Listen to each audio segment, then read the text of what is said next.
best one, other than that one, is the time that Hugh and I went up we went up well, we were going to the Channel Islands. We never got there. Hey, Lord, now that I know that you were 15 degrees off your compass. Well, we were never too far out of sight of land. But we did go up to Paradise Cove, and we did go up further along the way. And as we went off, wherever that naval...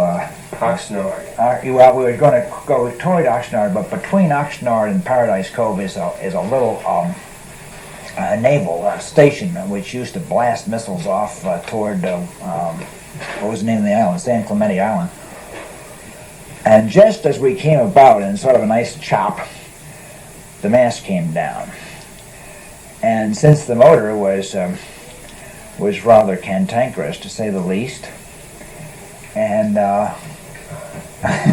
we were in a pickle. We were about a half-mile offshore. There was a bad set, and there was nothing but rocks around. There's not much there. The naval air station was back a ways from the land, from the beach, and so I had visions of his. Well, I don't know if you've ever had a mast break on your boat, but it is fairly terrifying. In the first place, the wires are all over the place, all the stays, which look so nice when they're leading up to the mast from the deck. Wonderful, but when they're all twisted around on the boat, it's terrifying. Fortunately, we had a pair of wire clippers along, clipped all the stuff out. We were able to save the mast, which is very important. Saved the mast, and we had to for insurance purposes. They would have never believed. Well, I thought it was important. Actually, we should have cut all the gear go. We should have let it all go, but we didn't. Sitting there floundering in the chop, I remember I was wearing Betsy's glasses, and I went down at one point like this, and they just went boom, gone in the water. And then we had to take the dinghy, bring it all the way back in the front, the bow.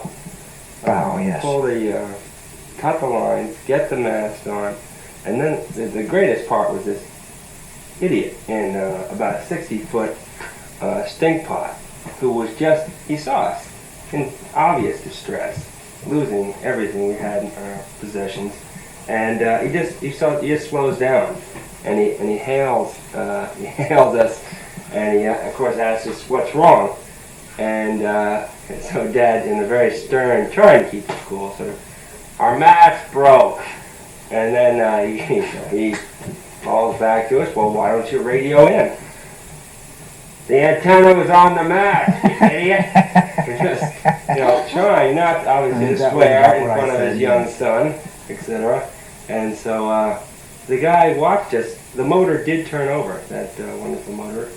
And the guy just sort of stayed about 50 to 100 feet away, watching us just tootle in for about an hour and a half to get around the point and into Oxnard. Well, that was nice. I mean, you did hang around and in case you got too close to shore. I think it's important to note that the shipping lane is there. Well, the shipping lane is fairly close, plus I felt that it was very important to have the mast with us and have the sails with us. Of course, it was dragging the mast and the sail. The poor motor was going like Billy be damned, but you couldn't do much because, you weren't making much way. We were against the set, but I figured we'd go up to Oxnard. We got up there. The guy did radio the Coast Guard. The Coast Guard did absolutely nothing except meet us at the entrance to Oxnard and see that we got into a berth and didn't cause any further damage.